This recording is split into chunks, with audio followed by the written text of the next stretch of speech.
Hey babes, welcome back to the channel, or welcome if you are new. For those that don't know me, my name is Brandy. I am the host of the Be Real Babe show, a spinoff of the Be Real Babe podcast. And today, you guys, it's time to go over some internet insanity, and I have got two stories for you today.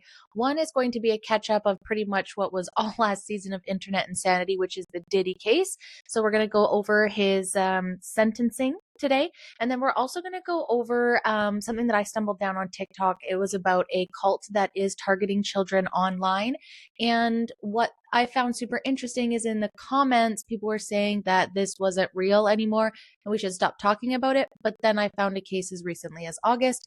And regardless, I think we need to be talking about this at nauseum when it comes to internet predators and children. If you've been around, you know that I absolutely fucking hate this shit and want to call it out as much as possible. So if you're interested in listening to that, stick around and we'll jump right in. Wow. Who come up here then? Then come up here. Well, then come up here. Oh my goodness.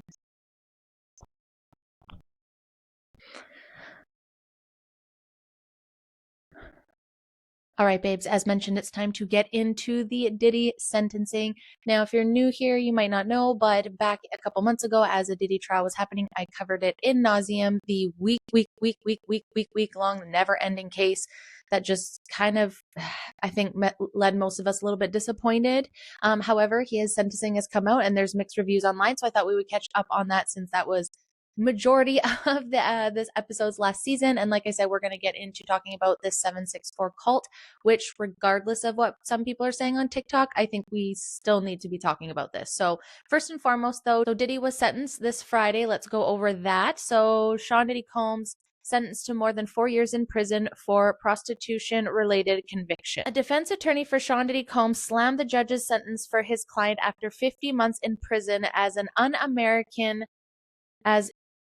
un-American in comments after the hearing today. Brian Steele told CNN he thinks the sentence sends the wrong message and argued that Combs was sentenced for conduct the jury did not find him guilty of. People get, God forbid, falsely accused of a crime. They go to trial. They have all the witnesses testify. Credibility is determined. The jury reaches a verdict and finds in their favor. And then they get sentenced for the same exact conduct that the jury found that they did not commit, Steele says. It seems un-American. Sir. I know it's your job. I know you're getting paid, but sir. Steele told CNN's Kara Chanel that since Combs was not convicted of sex trafficking and racketeering charges, the judge should not have considered those elements in his sentence. There's no such corresponding element in the Mann Act, he said. This was a very hard sentence. Asked if he thought the judge was wrong, Steele said, "We'll find out on appeal." The defense attorney said he talked to Combs after the sentencing, but declined to give more details about their conversation or how his client was feeling. 2 years is an eternity in custody. Mark Agnifilo, another one of Combs' defense attorneys, said outside the courthouse that legal team feels they have strong basis to appeal. I mean, go for it, dude, but a lot of people wanted more. So, I mean, they're going for 7 to 8 years and he's getting 4 and he's already served like, what, a year and a half, almost 2 years. So, I mean, yeah, that does suck, I guess, but sucks for a lot of people that feel like they didn't get vindicated by this charges. Anyway, so let's continue on. Here are the judge's key lines before sentencing Diddy to 50 months in prison. Judge Arun Subramanian delivered powerful remarks before sentencing Sean Diddy Combs for 4 years in prison and levying a $500,000 fine on the rapper. Here are some key lines Subramanian addressed Combs directly. Considering all of Combs' history, Judge Arun clarified that the sentence was for the offenses of conviction, the Mann Act charges, and not the sex trafficking and racketeering charges he was acquitted of. He also said that while the drugs may be behind the Combs' violent behavior, the court has considered all of your history here. Combs' success and devotion to family. Subramanian said he has considered that Combs is devoted to his family, a self-made artist and businessman who has inspired and lifted up communities, and noted that his successes are even more impressive given the struggles of his childhood. On the defense's argument, Subramanian rejected the defense's attempt to characterize the freak-offs and the hotel nights as intimate consensual experiences or just sex, drugs, and rock and roll story. On the victims, Judge Arun said A substantial sentence must be given to send a message that abuse of women is met with accountability, adding that the court is not assured that Combs would not commit these acts again. Combs irreparably harmed 2 women, the judge said. He also thanked the witnesses and victims for coming forward and telling the world what happened. Attorney says he hopes Combs' sentence encourages victims who are suffering in silence to come forward. Eric Fudali, a lawyer who represents others who have filed lawsuits against Sean Diddy Combs, said he hopes today's sentencing encourages other victims to come forward. I appreciate the judge's focus on the victims and devastation Mr. Combs inflicted on their lives, he said in a statement. I hope the fact that someone as notorious, wealthy, and famous as Mr. Combs will be spending years in prison for his crimes will encourage other victims who are suffering in silence to come forward and confront their abuser, no matter how powerful he may appear. Cassie Ventura's attorney said nothing can undo the trauma that's caused by Combs. While nothing can undo the trauma shown by Diddy, the sentence imposed today recognizes the impact of the serious offenses he committed.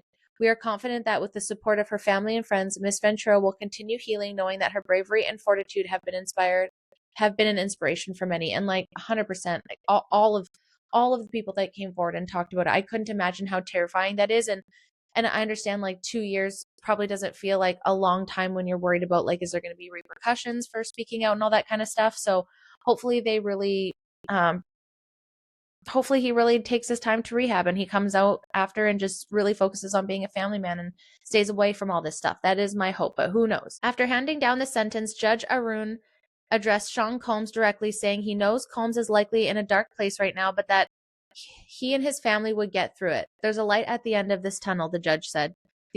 All these letters that I saw show that you have a universe of people who love you, the judge said, referencing several letters from Combs' mother, sister, children, and friends. Let them lift you up now, just like you've lifted them up for so many years. In closing, the judge told Combs, you will have a chance to show your children and the world what real accountability and healing can look like. Judge Arun said Cassie Ventura and Jane have been through abuse and trauma that most of us cannot imagine. Subramanian thanked the victims for coming forward and said, I want to say first we heard you.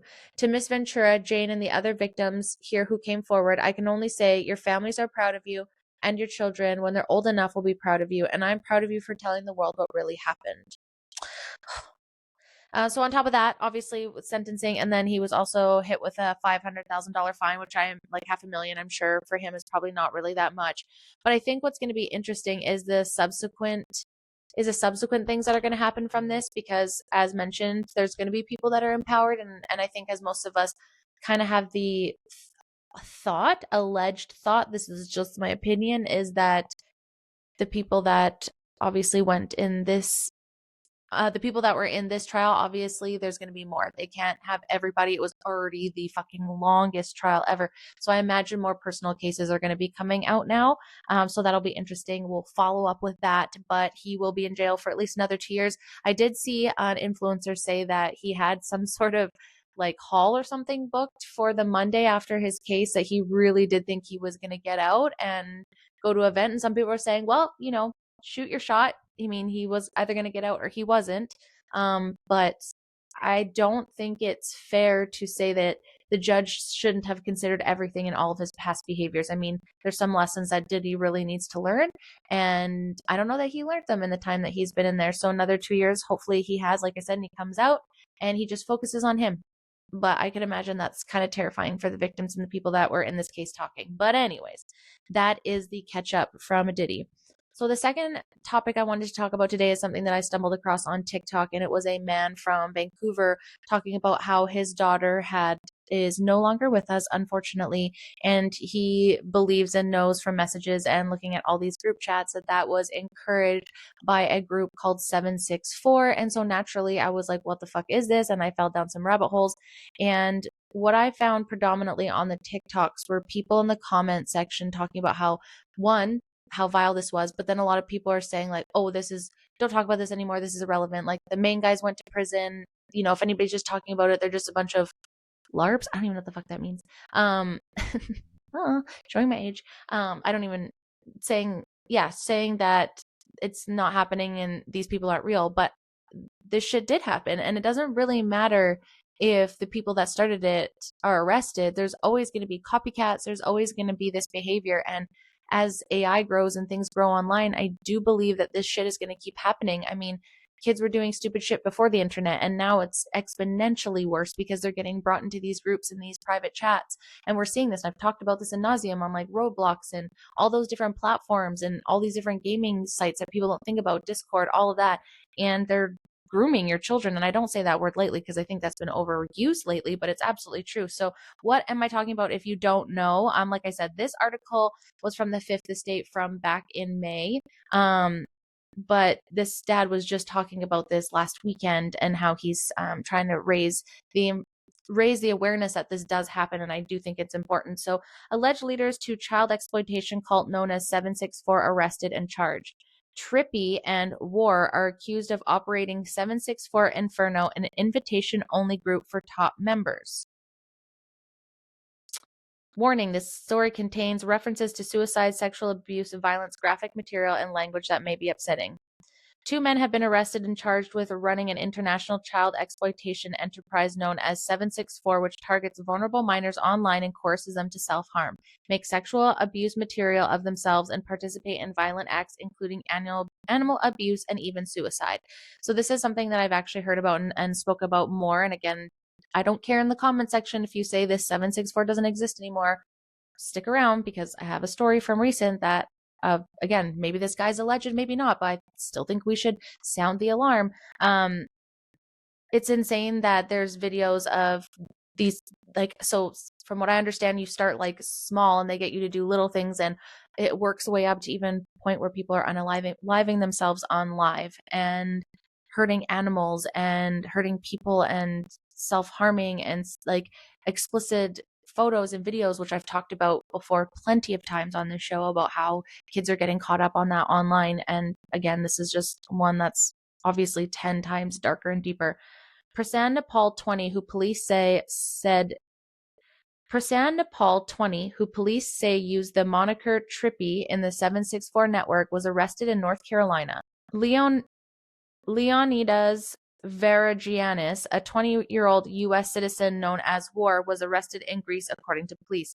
I butchered that. I know I did. I'm so sorry. I'm so vanilla. They allegedly led a core subgroup called 764 Inferno that operated using encrypted messaging platforms. Police say the men exploited at least 8 minors, some as young as 13 years old. The information in the criminal complaint is sickening, said an online investigator named Becca who tracks 764 and shares what she learns with law enforcement. For her safety, we're only using her first name.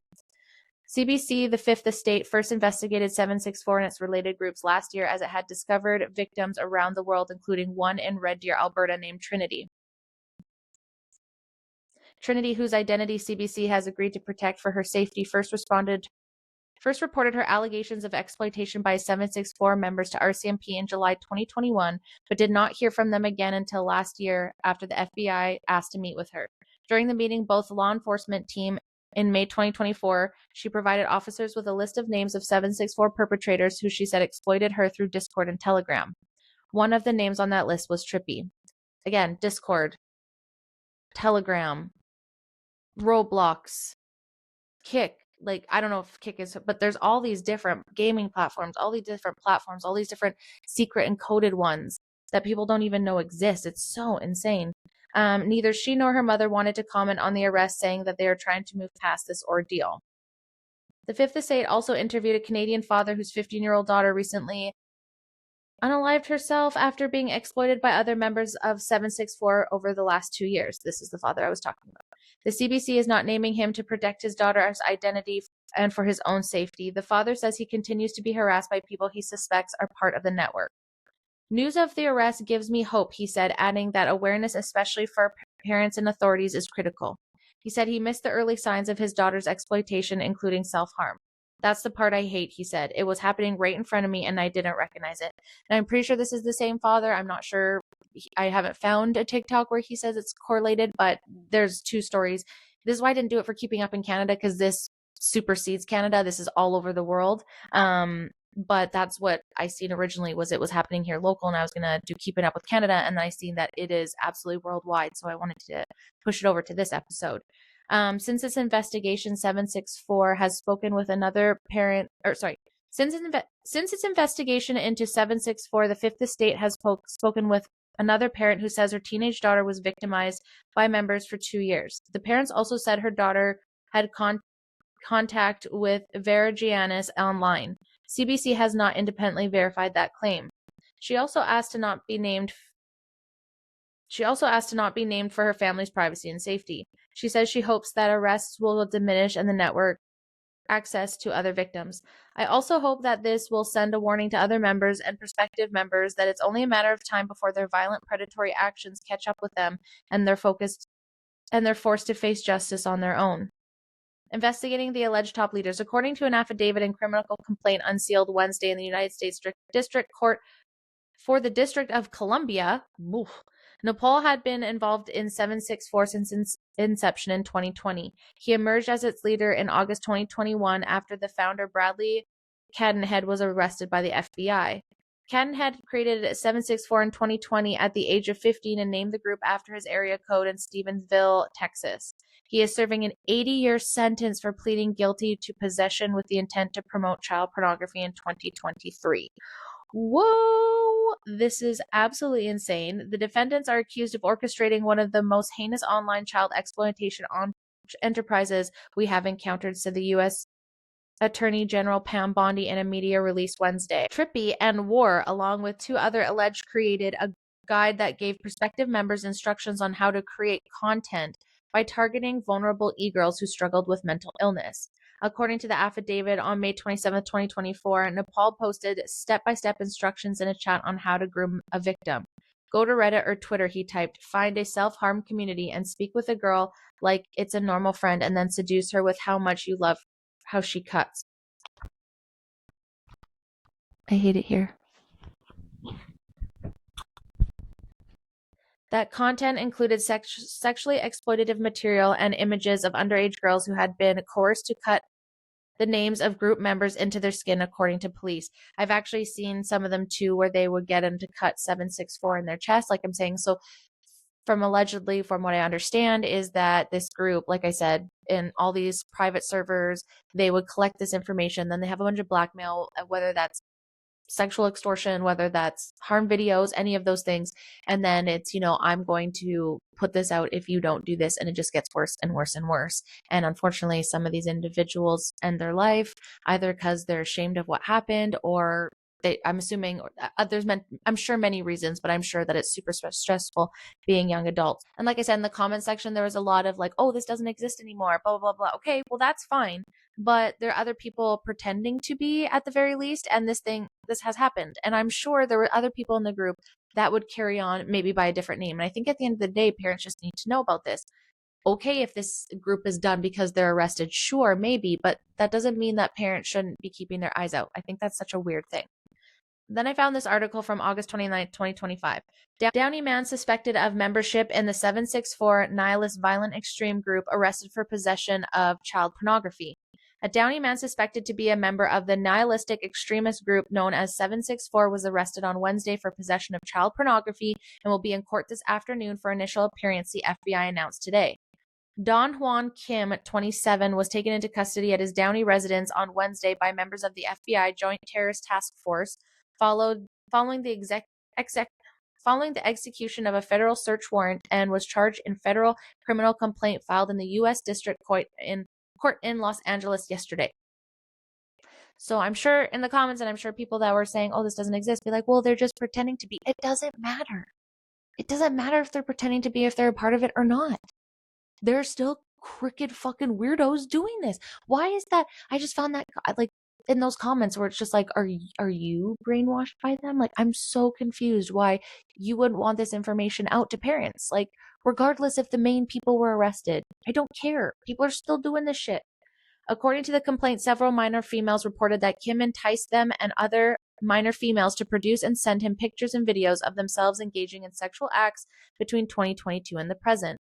The minor female stated that Kim would then extort his victims by posting and threatening to post pictures and videos to their family members and others if they did not comply with his demands and send more pictures and videos. This is literally I've talked about this happening so many times in the show. It just disgusts me so much. I hate it. The complaint alleges that Kim engaged his conduct as part of his participation in an online network known as 764, a network of nihilistic violent extremists who engage in criminal conduct, including the targeting of children for sexual exploitation online, and to further the network's goal of accelerating social unrest and the downfall of the current world order, including the United States government. The complaint details that the nature of 764, which is known to the FBI as a nihilistic violent extremist group, whose members engage in criminal conduct within the United States and abroad in furtherance of political, social, and religious goals that derive primarily from hatred of a society at large and a desire to bring about its collapse by sowing indiscriminate chaos, destruction, and social instability. Again, you can say that this group and the main people are gone, but this is the views, and unfortunately, extremists, they breed sometimes. It's not just one or two people. Because clearly you're defending them in the comment section. They generally target vulnerable individuals, including minors, frequently using social media platforms to share CSAM and gore material or grooming victims towards committing acts of violence. Victims can be blackmailed into complying with demands which vary but may include self-mutilation, online and in-person sexual acts, harm to animals, sexual exploitation of siblings and others, acts of violence, threat of violence, suicide, and murder. The complaints allege a series of incidents in which Kim enticed minor females into producing CSAM and threatening to send naked photographs of the victims and others for them to post online, among other threats. During the search, agents found several CSAM videos and photographs in Kim's possession. Agents also found evidence that Kim shared with others CSAM videos he produced, and when one associate complimented him, Kim touted his behavior by referring himself as an OG, according to the complainant. If convicted, the charges alleged in the complaint, Kim faces a statutory maximum sentence of 20 years in federal prison. And if you are found guilty, which, again, I have to say alleged because innocent until proven guilty, but I don't know, you guys. So again, don't subscribe to the take of, well, they were arrested. No, I know I'm going to continue to say it because I just think that was like a repetitive messaging. It just made me feel like it was a bot thing because it was just so repetitive. And it's like, no, full stop. It doesn't matter. There's still fucking disgusting people out here. Parents need to know about it and they need to watch the signs. I'm not saying I'm by means an expert at all. I'm not a parent. I'm a camp mom, but I just think this is so crucial in a day and age where they're literally coming at you and your kids from all different angles. And I'm not saying this to fear you. I'm just saying, like, try to raise your kids if you can. I know it's super hard as you were in the 90s without this stuff, away from this as long as possible. And at the same time, maybe you should be being very vocal about these things and letting them know, as disturbing as it is, that, you know, they need to come and talk to you and really try and have that open dialogue. Again, there's lots of different platforms that are out there that give parents advice. I'm not giving you advice.